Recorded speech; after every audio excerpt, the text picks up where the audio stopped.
burned to the sand, and we saw home after home like that. We want to bring in FEMA Administrator Deanne Criswell. Thank you so much for joining us on the show today. The Department of Defense is saying because the winds are so bad, they can't get any assets up in the air at all. When do federal assets, when do you plan to move them into California? Hi, Trace. What we're seeing right now here in California is truly tragic, and there are resources in the state. In fact, there's resources from 8 other states that have come in to help.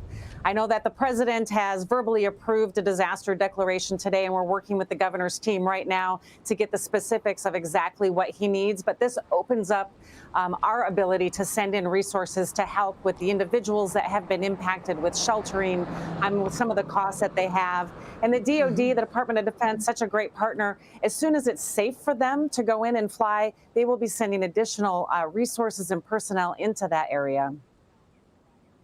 I know, Administrator Criswell, that you're in D.C. right now and you plan to come to California on Friday.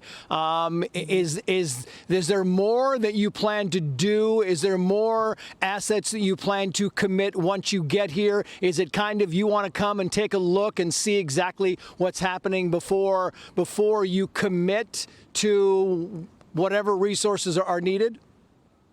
No, not at all. We have staff. In fact, my regional administrator is embedded in the state EOC right now, working through exactly what they need, and we will continue to send resources in. What I want to be able to do is see firsthand what those impacts are. I want to understand what these people are experiencing. I want to talk to them about what they're worried about so I can ensure that we are providing everything that we possibly can to help them with their specific needs. I can't get that feeling from sitting here in D.C. I need to be on the ground hearing from the people about what they need, but we will continue to send resources in as the state needs them and ensure that they have everything that they ask for.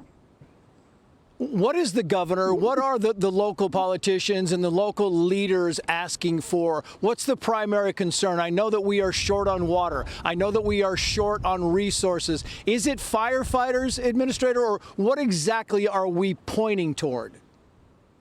Well, I think, this is a really dynamic situation. And one of the biggest things that FEMA is going to be able to provide is that support to the individuals that have been impacted, that are in shelters, that are relocated. But you work with the National Interagency Fire Coordination Center. They're the ones that are supporting the firefighting efforts. They're the ones that have the expertise about exactly which resources are needed. A lot of it is dependent on the conditions. As you just said, the winds themselves are limiting how much that they can support from air, and that's one of our greatest ways to be able to support these fire suppression efforts. They will continue to move those resources in as needed for the firefighting. We also want to be able to come in and augment them to support the people that have been impacted. Yeah, very quickly, I'm short on time, but are some of those resources already here in California? So much of what we're going to be able to do is reimburse the state for the things that they have already expended. And it just depends on what they have. We do have staging areas with commodities and supplies that are in Northern California. If that's what they need, we can move that down. So we do have some there.